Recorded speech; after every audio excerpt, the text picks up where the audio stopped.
ورحمة الله وبركاته. إن الحمد لله نحمده ونستعينه ونستغفره ونؤمن به ونتوكل عليه. أما بعد قال الله تعالى في كلامه المجيد أعوذ بالله من الشيطان الرجيم بسم الله الرحمن الرحيم. فلولا نفر من كل فرقة منهم طائفة ليتفقهوا في الدين.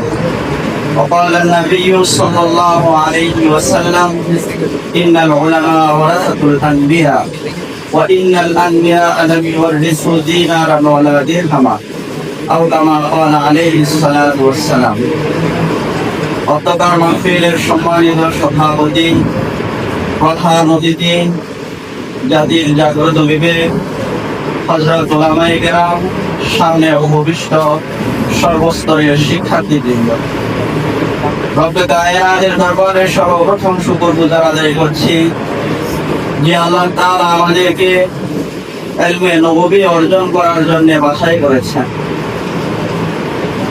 আল্লাহ তাআলা পবিত্র কোরআনের মাঝে ইরশাদ করেন, ফালাউলা নাফারা মিন কুল্লি ফিরকাতিন মিনহুম তাইফাতুন লিয়াতাফাক্কাহু ফিদ-দীন। আল্লাহ তাআলা যত মানুষ দুনিয়াতে পাঠাইলেন তার মধ্যে একজন মানুষ এমন থাকবে যারা দিনের উচ্চ শিক্ষায় শিক্ষিত হবে, যারা দিনের উচ্চ শিক্ষায় শিক্ষিত হয়ে আবার তার সম্প্রদায়ের কাছে ফিরে যাবে, মানুষদেরকে আল্লাহর প্রতি আহ্বান করবে, দ্বীনের প্রতি আহ্বান করবে। এই দ্বীনের প্রতি আহ্বান করার জন্য কারা করবে আহ্বান? যারা করবে এরাই হলেন ইলমে নববীর দারুণ বাহক হযরত উলামায়ে কেরাম।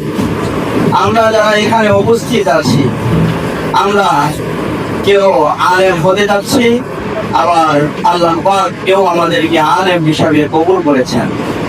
আমরা যারা আলেম হয়েছি এবং আমরা আলেম হব, আমাদের জন্য আল্লাহ রসুলের পক্ষ থেকে একটাই নির্দেশ, আমি আমার নিজের জীবনকে আল্লাহ রসুলের সুন্নাহ অনুযায়ী পরিচালিত করব এবং এই জাতিকে আমরা আল্লাহ রসুলের সুন্নতের প্রতি আহ্বান করব।